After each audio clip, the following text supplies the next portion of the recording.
The intruder. The intruder is a humanoid entity with a face like a smeared obituary and the voice of your nightmares smoking a pack of lucky strikes. Let's not pretend we're okay. Because if you've ever stared too long into a mirror at night and felt something shift behind your eyes, congratulations, you've already met him. The intruder isn't some cheap jump scare. He is dread incarnate. The kind of thing that doesn't just visit you invited in by existing.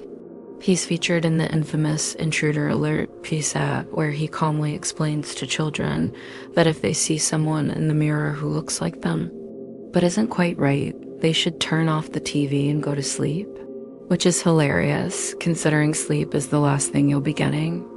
This isn't a monster hiding under your bed.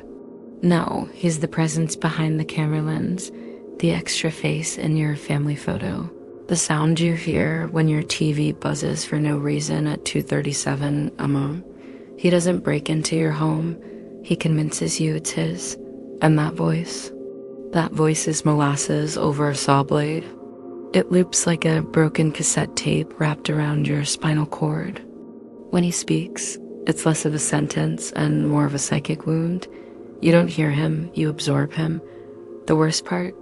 He's calm, he's patient, he's teaching. He's the analog horror version of Mr. Rogers, if Mr. Rogers had a basement full of skinned mannequins and a dial-up modem for a soul. You don't survive the intruder, you adapt. Or you glitch. Gabriel was the archangel, messenger of God, but in Mandela Catalogue, he's the smiling butcher of human reality. You remember Sunday school? Toss it, rip it up, light it on VHS fire. This isn't your grandma's Gabriel with a halo and harp. No, this version of Gabriel grins like he just murdered heaven and made it look like an accident.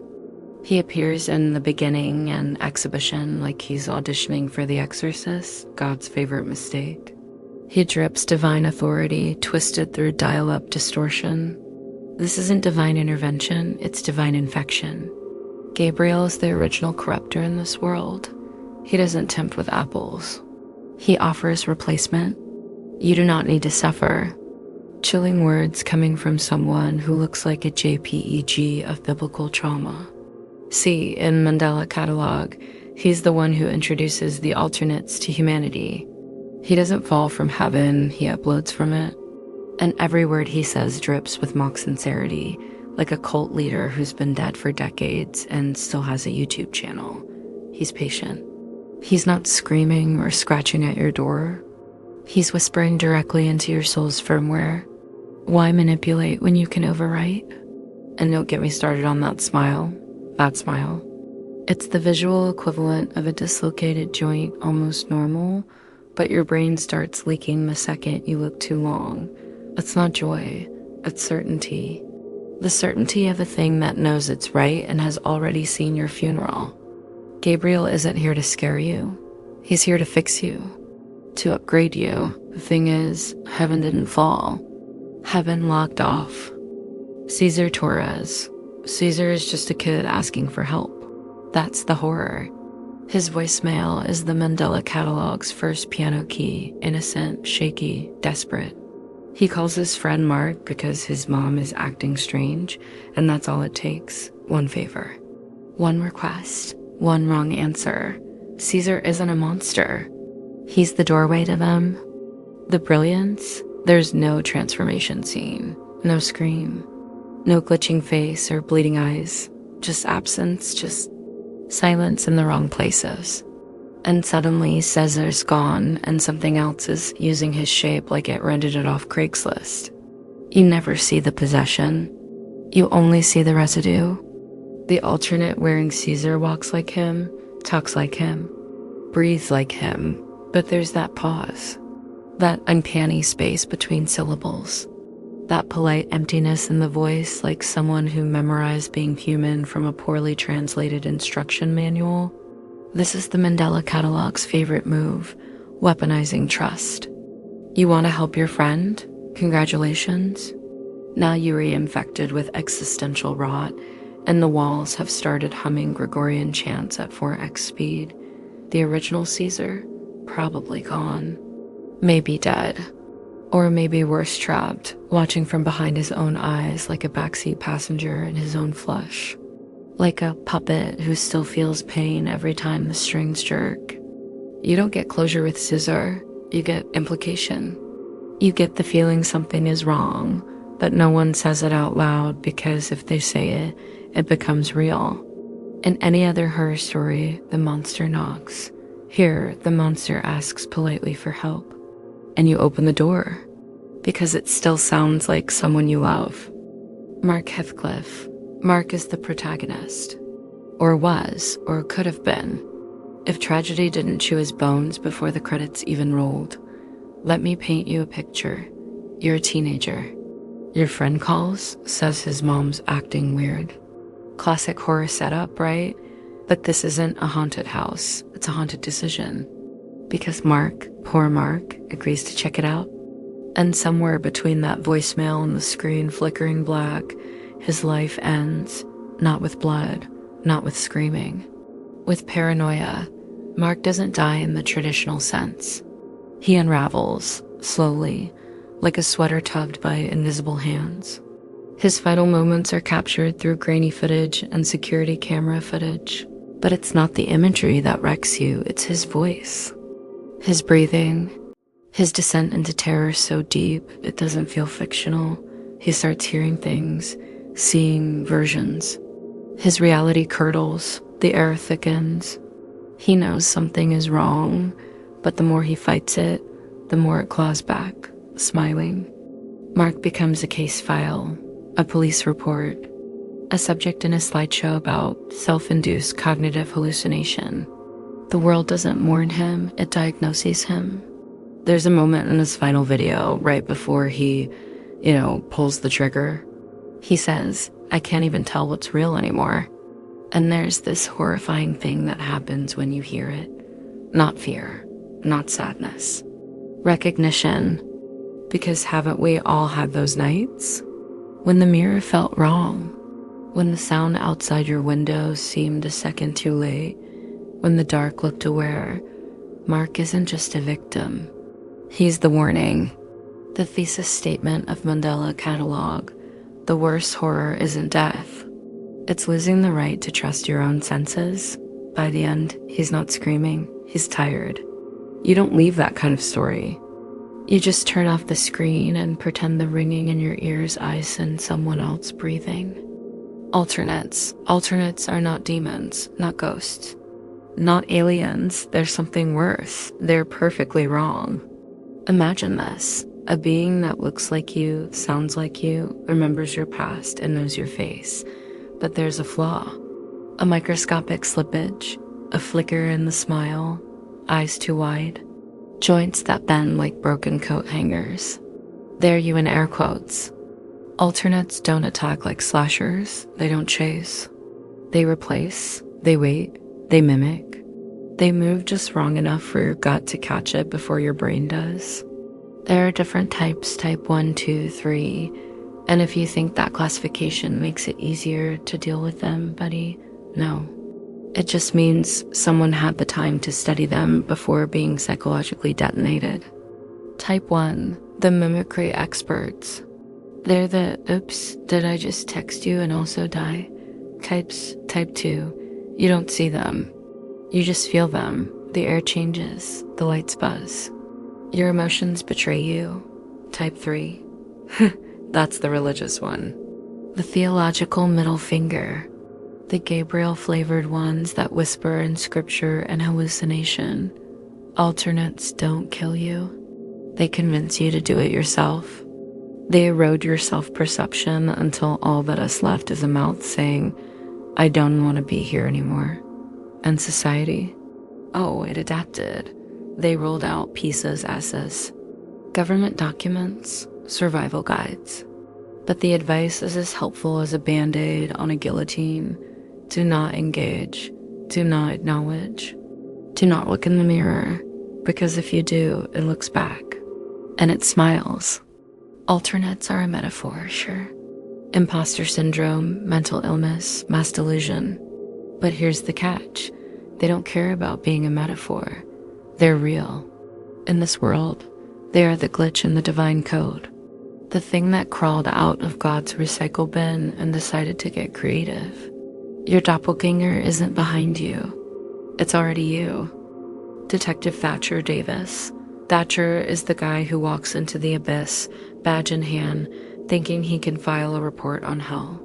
And for a while, he almost convinces you he can. Thatcher isn't like the others. He doesn't glitch. He doesn't scream.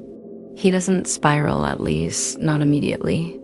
No, Thatcher documents. He takes statements, flips through bodies like receipts, listens to testimonies that make less and less sense until suddenly they do. He first appears during the investigation into Mark Heathcliff's death, and it's immediately clear this guy is running on black coffee and trauma-induced autopilot. His voice is gravel, his eyes are tired, his belief in order, cracking like an old window under thunderstorm pressure. What makes Thatcher terrifying isn't that he's hunted by an alternate. It's that he starts to understand them. There's this look in his eyes like he's not seeing a suspect but a mirror. He reads a case file and something clicks. A thought he shouldn't have. A feeling he can't shake. That cold realization that the only thing standing between a man and an alternate is awareness. And once you have it, there's no going back. He keeps working. Keeps chasing the unsolvable, but bit by bit his edges blur. His radio picks up whispers in his own voice. His shadow arrives 5 seconds late. A child reports seeing 2 Thatchers at the same crime scene. Only one made eye contact. And that's the beauty of it. Thatcher doesn't get a death scene. He gets duplicated. We don't know when. We don't know if. Which one's real? Which one's the echo? Or maybe they both think they're real. Maybe that's the final horror. Belief itself is no longer a proof of identity. Thatcher tried to fight the system, but in Mandela County, the system is a mirror maze. And someone's always watching. The broadcast. The broadcast isn't a character. It's a disease with a schedule. Let us be clear, this ISN to some haunted VHS tape or glitchy TV static screaming boo at 3 a.m. This is program dread. It's a system, a ritual, a recurring infection of the airwaves. See, in Mandela County, the television isn't just for news or Saturday cartoons. It's a mouth, a portal, a classroom teaching you how to cease. It starts simple. Emergency broadcast system. Just a warning, red font, beeps, authority, safety, right? Wrong. The broadcast tells you what not to do. Don't answer the door. Don't look in the mirror. Don't trust the voice on the phone, even if it says mom. But here's where it gets nasty. The more you watch it, the more you start to doubt your own reality. It's hypnotic. Like a cursed TED Talk. The cadence, robotic. The visuals, primitive. But it plants ideas like a virus with an ad budget. And then comes the wrong message. A PSA flashes across the screen. Not government sanctioned, not for your safety. This one ... smiles. Tells you you're not alone. Tells you you never were. Tells you that if you don't feel real, maybe you aren't. Children see it and ask questions no child should. Adults see it and stop asking questions altogether. The broadcast becomes routine, trusted, part of the background hum of life. And that's when it strikes. You can feel its presence in silence. In the moments after the TV shuts off and you swear the black screen is still watching. Like it knows what you saw. Like it's waiting for you to believe it. You want to turn the TV off. Good luck. It's not a screen anymore. It's a mirror. And the worst part? It shows you a version of reality that feels safer than the truth. Until it isn't. Satan, not a devil, not a pitchfork cartoon. Not some campy villain growling from a fire pit. This version of Satan, he's corporate evil. He's metaphysical malware. He's the architect of every wrong angle in the Mandela Catalogue. You don't even see him at first. He's a whisper in corrupted video files. A glitch that spreads like mold across theology and circuitry alike. He is where divinity goes to die. He doesn't roar. He doesn't tempt. He updates. And that is the horror. He is not waging war against heaven with swords and fire. He is rewriting reality like a bored intern with admin access. The alternates, Gabriel's betrayal, the twisted broadcasts that drive families to suicide, that's not chaos, that's design. Satan doesn't kill you. He reformats you. The Mandela Catalogue paints him not as rebellion, but as logic gone feral. He takes the idea of God, chews it up, and spits out something still holy but now hollow. Scripture as malware, faith as a file path. And somewhere in that deep philosophical data rat, there's something laughing. He's never named directly, but his fingerprints are on everything. That's the genius. He's not a being, he's a pattern, a loop. A concept too old to speak and too young to fade. You can't punch him. You can't pray him away. Because by the time you realize he's real, you've already started believing the lie. He is the god of belief collapse. The force that smiles every time someone looks in a mirror and wonders, am I still me? The rot behind the glass. The whisper behind Gabriel's voice. The architect of Mandela County's slow, surgical unreality. And just maybe, if you're very unlucky, he's behind you, smiling, wearing your face,